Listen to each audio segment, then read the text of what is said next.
কাল থেকে ক্লাস পরীক্ষা বর্জনের পাশাপাশি ঢাকার প্রতিটি মোড়ে অবস্থান কর্মসূচির ঘোষণা দিয়েছে কোটা বাতিল দাবিতে আন্দোলনরত শিক্ষার্থীরা।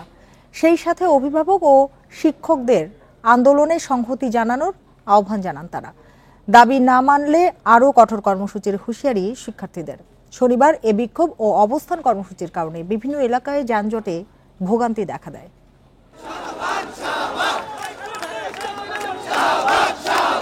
কোটা বাতিলের দাবিতে আন্দোলনের পঞ্চম দিনেও রাজপথে সক্রিয় শিক্ষার্থীরা। শনিবার বিকেল 3:30টায় ঢাকা বিশ্ববিদ্যালয় থেকে পলাশী, ইডেন কলেজ, নীলক্ষেত হয়ে শাহবাগে সড়ক অবরোধ করে তারা। আমাদের দাবি হচ্ছে 18 যে পরিপত্র ছিল সেটা পুনর্বহাল চাই আমরা। এটাই আমাদের একমাত্র দাবি। আমরা যতদিন পর্যন্ত না আমাদের দাবি পরিপূর্ণভাবে মেনে নেওয়া হবে ততদিন পর্যন্ত আমরা এই মিছিল সংগ্রাম করতেই থাকব। আন্দোলনে ঢাকা বিশ্ববিদ্যালয়ের সাথে যোগ দেয় 7 কলেজ সহ রাজধানীর বিভিন্ন বিশ্ববিদ্যালয় ও কলেজের শিক্ষার্থীরা। স্লোগানে মুখর হয়ে ওঠে শাহবাগ এলাকা।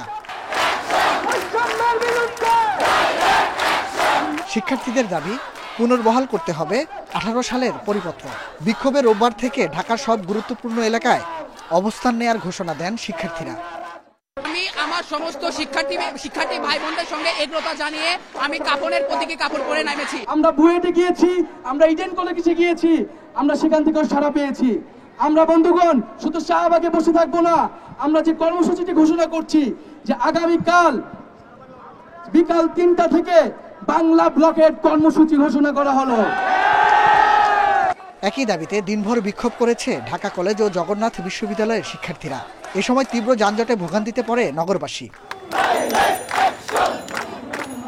এদিকে সকালে ঢাকা টাঙ্গাইল বঙ্গবন্ধু সেতু মহাসড়ক অবরোধ করে মাওলানা ভাসানী বিজ্ঞান ও প্রযুক্তি বিশ্ববিদ্যালয়ের শিক্ষার্থীরা। এ সময় মহাসড়কের দুই পাশে অন্তত 10 কিলোমিটার এলাকায় তীব্র যানজট দেখা যায়। এছাড়া রাজশাহী ও রংপুর, নাটোর সহ সারা দেশে বিভিন্ন বিশ্ববিদ্যালয় এলাকায় বিক্ষোভ ও অবরোধ করে শিক্ষার্থীরা। দাবি না মানা হলে রাজপথ ছাড়া হবে না বলেও হুঁশিয়ারি দেন তারা। Nahid Kamal, independent news, Dhaka. সরকারি চাকরিতে কোটা বাতিলের দাবিতে চলমান আন্দোলনের সমর্থন জানিয়েছে বিএনপি। দলের মহাসচিব মির্জা ফখরুল বলেছেন, আইনের দোহাই দিয়ে আন্দোলন দমন করা যাবে না। অন্যদিকে বিএনপি নিজেরা ব্যর্থ হয়ে ছাত্রদের কোটা বিরোধী আন্দোলনে ভর করেছে বলে মন্তব্য করেছেন আওয়ামী লীগ সাধারণ সম্পাদক ওবায়দুল কাদের। রাজধানীতে আলাদা অনুষ্ঠানে এসব কথা বলেন নেতারা। সরকারি চাকরিতে কোটা পদ্ধতি বাতিলের দাবিতে আবারও পথে নেমেছেন বিশ্ববিদ্যালয়ের শিক্ষার্থীরা। 2018 সালের পরিপত্র পুনর্বহালের দাবিতে চলছে আন্দোলন। টানা কয়েকদিন ধরে দেশের বিভিন্ন স্থানে চলছে বিক্ষোভ, মিছিল, পদযাত্রা, সড়ক অবরোধ ও সমাবেশ। শিক্ষার্থীদের এই আন্দোলনকে সমর্থন জানিয়েছে বিএনপি। শনিবার দুপুরে চেয়ারপারসনের গুলশানের কার্যালয়ে সংবাদ সম্মেলনে দলের মহাসচিব মির্জা ফখরুল ইসলাম আলমগীর ছাত্রদের ন্যায্য দাবি মেনে নিতে সরকারের প্রতি আহ্বান জানান। সাধারণ ছাত্র সমাজের কোটা সংস্কার আন্দোলনের ন্যায্য ও যৌক্তিক দাবি সমূহের সঙ্গে আমরা একমত। আইন ও বিচার বিভাগের দোহাই দিয়ে ছাত্র সমাজের যৌক্তিক দাবি সমূহকে দমানোর সকল অপচেষ্টাই ব্যর্থ হবে বলে আমরা বিশ্বাস করি। আমরা আশা করি সরকার সময় থাকতে ছাত্র সমাজের যৌক্তিক ও ন্যায্য দাবি সমূহ মেনে নেবে। এদিকে দুপুরে রাজধানীর বেইলি রোডে পাহাড়ি ফল মেলার উদ্বোধনী অনুষ্ঠানে সড়ক পরিবহন ও সেতুমন্ত্রী ওবায়দুল কাদের কোটা সংস্কার আন্দোলনে বিএনপির সমর্থনের সমালোচনা করেন। বলেন, তারা এখন ছাত্রদের আন্দোলনে ইন্ধন দিচ্ছে। এখন বিএনপি কাজই হচ্ছে অন্যদের ইস্যুর উপর ভর করে। এখন শিক্ষকদের আন্দোলনের উপর ভর করবে, আবার সিদ্ধান্ত নিয়েছে কোটার উপরে, কোটা আন্দোলনের উপর ভর করবে নীতিগত সিদ্ধান্ত। এটা তো কোর্টের ভার্ডিক্টের ব্যাপার। আমরা তো কোথাও এই কোটা রাখিনি। খালেদা জিয়ার সুচিকিৎসা নিয়ে বিএনপি জাতিসংঘের হস্তক্ষেপ চায় এমন মন্তব্য করে ওবায়দুল কাদের বলেন, এ নিয়ে জাতিসংঘে নালিশ করে লাভ হবে না। তার বিশেষ আমন্ত্রণে। Jahanara Parvin, independent news, Dhaka. এখন পর্যন্ত দেশের যত দুর্নীতিবাজ জনগণ দেখেছে তাদের ভবিষ্যতে কোনো বিচার বা শাস্তি হবে না বলে মন্তব্য করেছেন জাতীয় পার্টির চেয়ারম্যান জিএম কাদের। দুপুরে গাজীপুরের তেলিপাড়ায় এক অনুষ্ঠানে তিনি এসব কথা বলেন। এ সময় জিএম কাদের বলেন, বর্তমান সরকার দুর্নীতিবাজদের আশ্রয় দিচ্ছে। তা না হলে কেউ জনগণের টাকায় দুর্নীতি অর্থ পাচার করতে পারে না। মুক্তিযোদ্ধাদের সন্তানদের জন্য যে কোটা বরাদ্দ রয়েছে সেটি সংবিধান বিরোধী বলে উল্লেখ করেন তিনি। বলেন, কোটা পদ্ধতি সমাজে বৈষম্য তৈরি করেছে। বর্তমান সরকারের দুর্নীতির কারণে বিদেশি বিনিয়োগ কমে গেছে বলে অভিযোগ করেন জাপা চেয়ারম্যান। এর আগে আমরা দেখছি ক্যাসিনো মামলা কি হয়েছে, কত ধুমধাম এর ধরে তারা কি হয়েছে বলেন? ক্যাসিনোতে কোনো লোককে শাস্তি পেয়েছে? পাইছে কেউ? এগুলো নাটক। নারায়ণগঞ্জের রূপগঞ্জে রাজকীয় ডুপ্লেক্স ভিলায় প্রায় যেতেন সাবেক আইজিপি বেনজির। দামি পশু পাখিও পুষতেন সেখানে। মূল দরজায় ফিঙ্গারপ্রিন্ট লকের কারণে সেখানে ঢুকতে পারেননি দুদক এবং প্রশাসনের কর্মকর্তারা। শেষে তালা ঝুলিয়ে সিলগালা করা হয় বাড়িটি। নারায়ণগঞ্জে বেনজিরের আর কোনো সম্পদ আছে কিনা তাও খুঁজছে প্রশাসন। নারায়ণগঞ্জের রূপগঞ্জে রাজকীয় এই ডুপ্লেক্স বাড়ির মালিক সাবেক আইজিপি বেনজির। 24 কাঠার ওপর বাড়িটিতে প্রায়ই আসতেন তিনি, রাতেও থাকতেন। দামি ম্যাকাও পাখি আর কুকুর পুষতেন এখানে। 8 বছর আগে 1,83,00,000 টাকায় এই জায়গা কেনেন বেনজির। বছর 4 আগে বাড়িটির নির্মাণ শুরু করেন। এটি ঘিরে স্থানীয়দের মাঝেও ছিল নানা প্রশ্ন। এখানে ডেজি সাহেব আসতো, আইজি সাহেব আসতো, ওনার স্ত্রী সন্তানরা আসতো, তারপরে আর প্রশাসনের লোকজন আসতো, ওরাও আসতে পারতো। আমরা ডরে মরে বাড়ির আশেপাশে রাখতাম না, চাপতাম না। কুত্তারা এই যে সময়তে বাজারে বাজার যাইতো, বাজার টাজার করতো।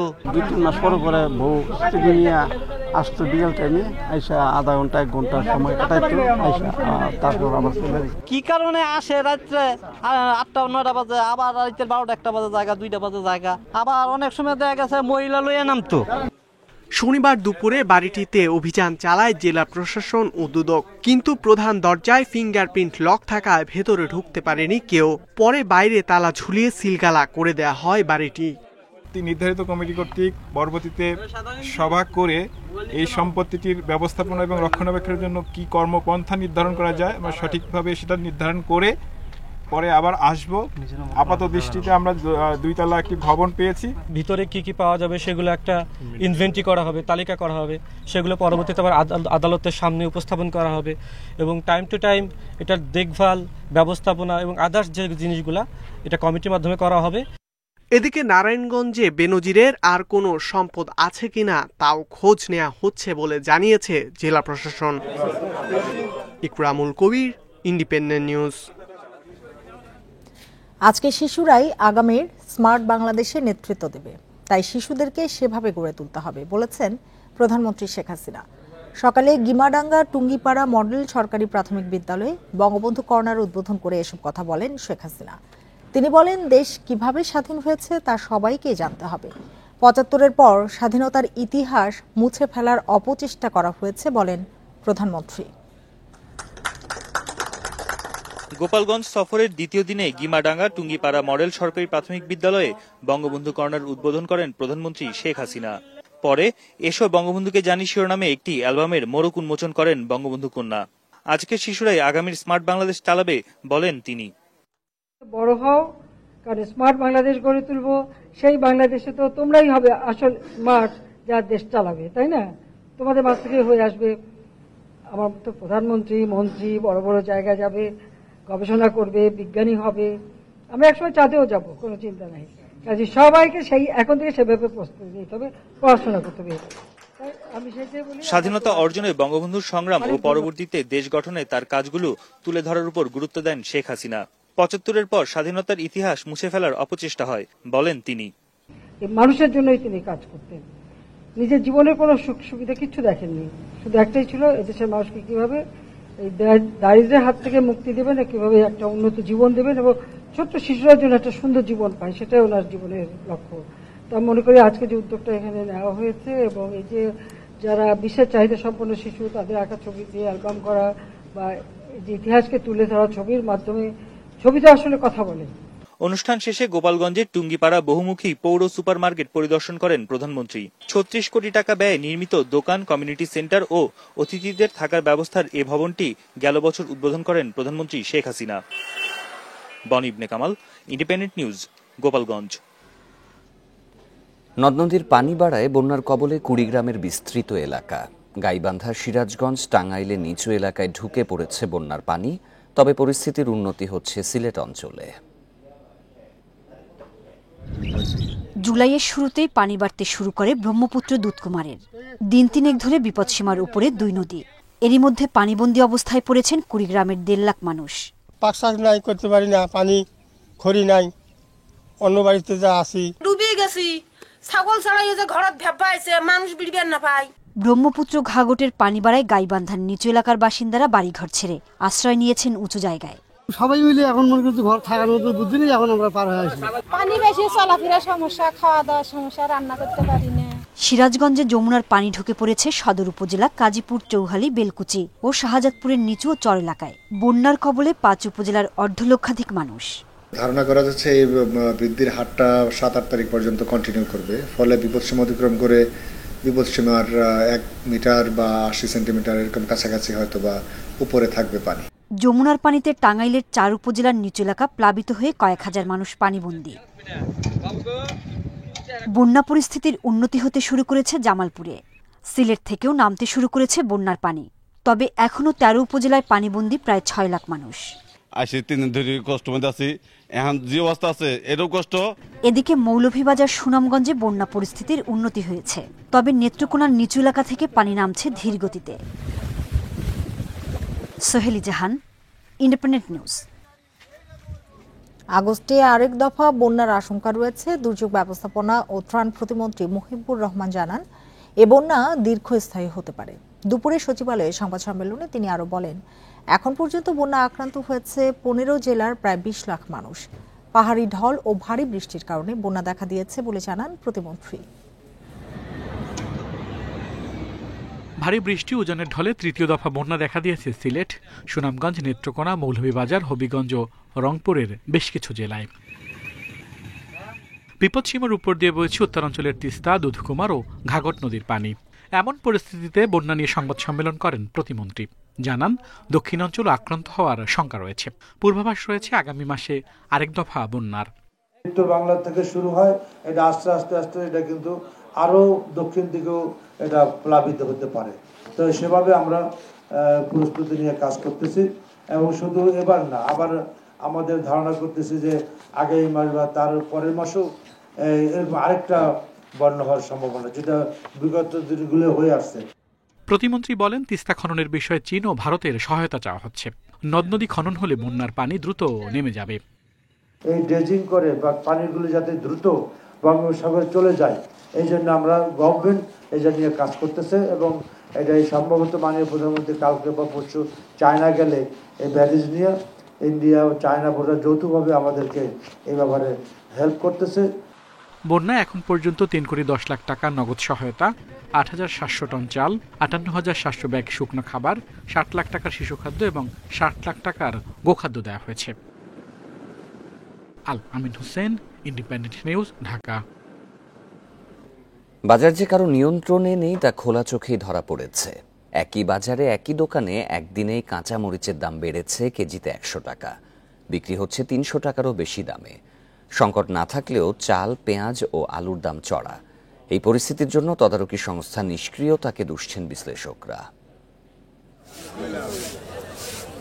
শুক্রবার সকালে রাজধানীর কারওয়ান বাজারে প্রতি কেজি কাঁচামরিচ বিক্রি হয় 200 থেকে 220 টাকায়।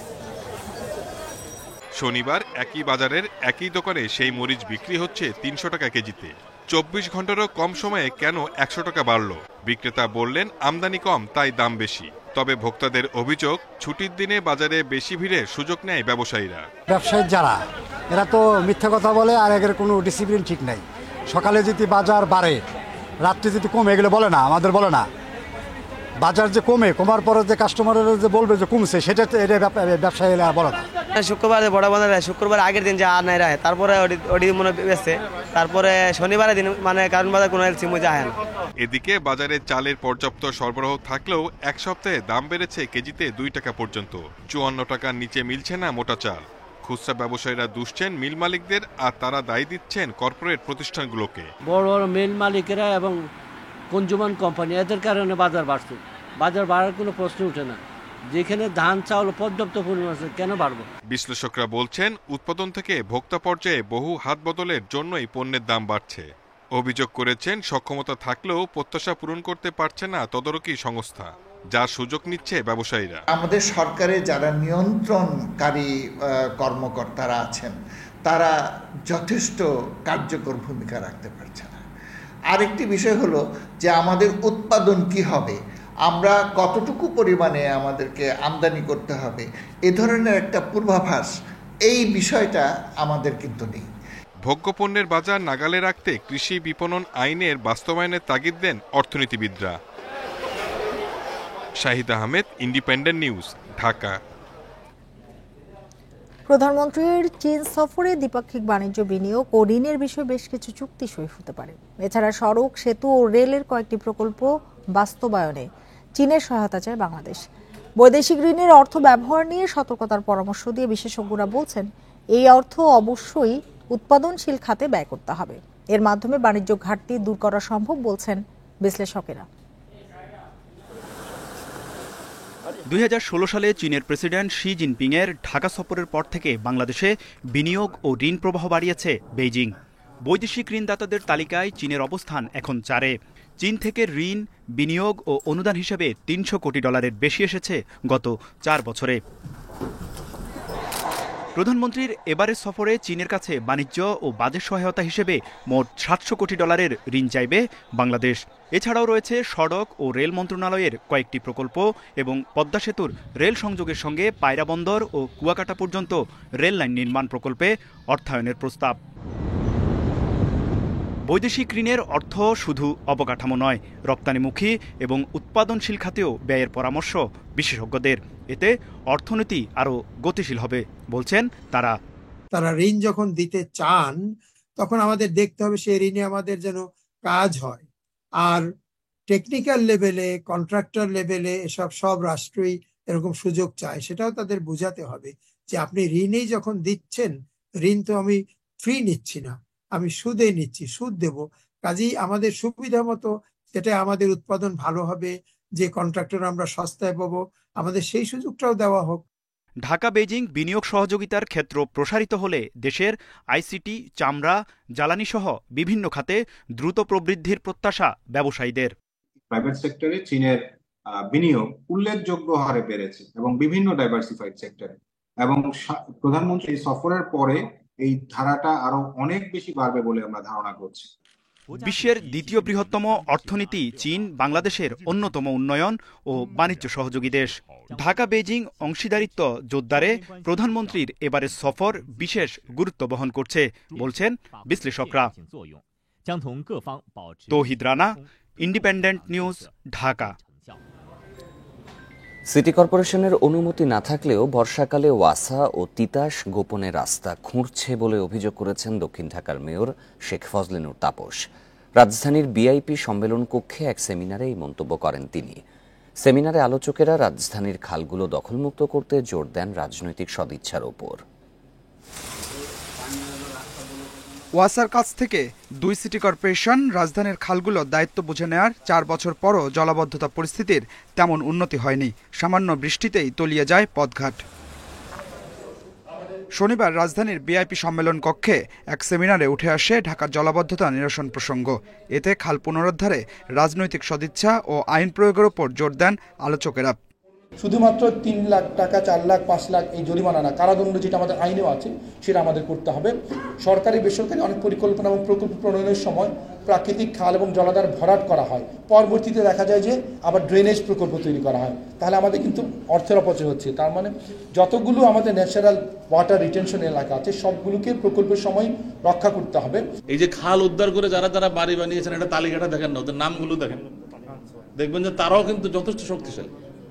সুতরাং এখানে একটা রাজনৈতিক সদিচ্ছা দরকার যে আমি উদ্ধারটা করব, একই সঙ্গে একটা সাস্টেইনেবল প্রক্রিয়ার মধ্য দিয়ে এটিকে সংরক্ষণ করব, অন্যথায় উদ্ধার করে কোনো লাভ হবে না। বর্ষাকালে রাস্তা খোঁড়ার জন্য কোনো সংস্থাকে অনুমতি না দেওয়ার কথা আগেই জানিয়েছে ঢাকা দক্ষিণ সিটি কর্পোরেশন। তবে অনুমতি না পেয়ে ওয়াসা ও তিতাস গোপনে রাস্তা খুঁড়ছে এমন অভিযোগ মেয়র শেখ ফজলেনুর তাপসের। কয়েকটি সড়ক তারা খনন বিনা অনুমতি, কিভাবে সম্ভব?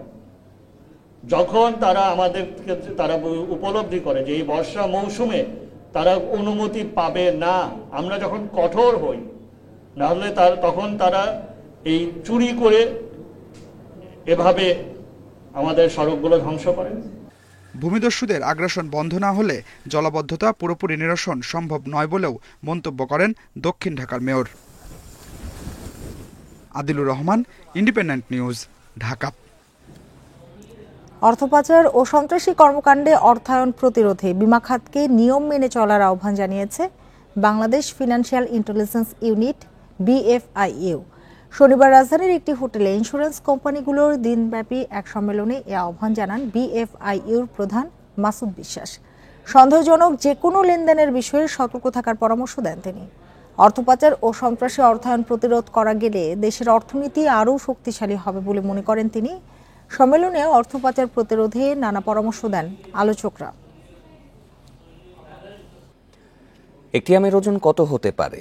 সর্বোচ্চ 1 কেজি, কিন্তু যদি শোনেন দেশে উৎপাদন হচ্ছে 4 কেজি ওজনের একটি আম, চোখ নিশ্চয়ই কপালে উঠবে। বিশ্বের সবচেয়ে দামি মিয়াজাকি, কিউজাই, কিং অফ চাকাপাত সহ নানা জাতের আম এখন দেশেই বড় পরিসরে পার্বত্য অঞ্চলে চাষ করা হচ্ছে। আমসহ পাহাড়ের নানা ফল নিয়ে ঢাকায় শুরু হয়েছে সপ্তাহব্যাপী প্রদর্শনী। থরে থরে সাজানো সুদৃশ্য সব মৌসুমি ফল, আম, কাঁঠাল, আনারস, পেয়ারা, কাঠলিচু, কি নেই সেখানে। জিভে জল আনা এসব ফলের ক্রেতার ভিড়ও কম নয়। তবে মেলার দৃশ্য দেখে পার্থক্য স্পষ্ট। ক্রেতা ও বিক্রেতা সবাই নিজস্ব সংস্কৃতি ধারণ করে, তাই 3 পার্বত্য জেলার ফল যখন রাজধানীতে, তখন একত্রিত হতে সময় লাগেনি তাদের। রাঙামাটি থেকে, খাগড়াছড়ি থেকে অনেকগুলো ফল নিয়ে আসছে, আর আমরাও কিনিনি, মানে নিজেদের জন্য কিনছি আর কি। ফল হোক, পেঁপে হোক, আনারস আর কলা, এই নারকেল পর্যন্ত সব আমাদের এলাকা থেকে আনছে। আমাদের জমির বিন্নি চাউলটা, তারপর আনারস, তারপর হচ্ছে আমাদের রামভুটান, এগুলোই। হ্যাঁ, ভালোই চাহিদা। উৎসবে বাড়তি পাওনা পাহাড়ের নিজস্ব খাবার, যেমন বাঁশকরল বা তারা। রাঙামাটি, বান্দরবন ও খাগড়াছড়ির জঙ্গলের এসব পণ্য এসেছে বেইলি রোডের উৎসবে। সাধারণত বাঁশকরল আমরা বেশি খাই পাহাড়ি এলাকায়, তো এখানে আমরা ওইগুলো পেয়ে গেছি, ভালোই লাগতেছে। এইটা হইলো জঙ্গলের একদম যেখানে সেখানেও পাওয়া যায় না, এমন উপযোগী থাকতে হবে জায়গাতে, ওইখানেই পাওয়া যাবে। ক্ষুদ্র নৃগোষ্ঠী ছাড়াও মৌসুমি ফলের স্বাদ নিতে ভিড় করেছেন অনেকেই। ফলের বৈচিত্র্য দেখে উচ্ছ্বসিত তারা। এক আমেরই কত ধরন, Thai banana, Miyazaki, Brunei king, red ivory, আরও কত নাম। ওজনও নেহায়েত কম নয়। খাগড়াছড়িতে হয়, এটা বোনাই কিং নামে হয়, এটা সর্বোচ্চ ওজন 4 কেজি পর্যন্ত হয়। স্মেলটাও ভালো, খেতে অনেক সুস্বাদু। বাজারে নতুন আসছে তাই একটু দাম বেশি, এটা 600 টাকা কেজি আমরা সেল করতেছি। 3 পার্বত্য জেলায় উৎপন্ন ফল ছাড়াও কৃষি সম্প্রসারণ অধিদপ্তরের অন্য পণ্য উঠেছে মেলায়, যেমন কফি। স্বাদে অনন্য দেশে উৎপন্ন কফির বাজার দিন দিন বাড়ছে। পাতলা না, খুব তিক্ত বেশি, এজন্য টেস্ট বলেন, থিকনেস বলেন, সব দিক দিয়ে ভালো। কৃষক পর্যায়ে আমরা ট্রেনিং দিচ্ছি, তাদের মাঝখানে কৃষকদেরকে আমরা চারাও দিচ্ছি, আমরা ছড়িয়ে দেওয়ার চেষ্টা করতেছি। শনিবার শুরু হওয়া সপ্তাহব্যাপী ফল উৎসব চলবে 12 জুলাই পর্যন্ত। Ijazur Rahman, independent news, Dhaka. এই ছিল বিরতিহীন রাত 9টায় বাংলাদেশে। ইন্ডিপেন্ডেন্ট টেলিভিশনের সব খবর আরো বিস্তারিত জানতে চোখ রাখুন ফেসবুক, ইউটিউব এবং এক্সে। ধন্যবাদ সবাইকে।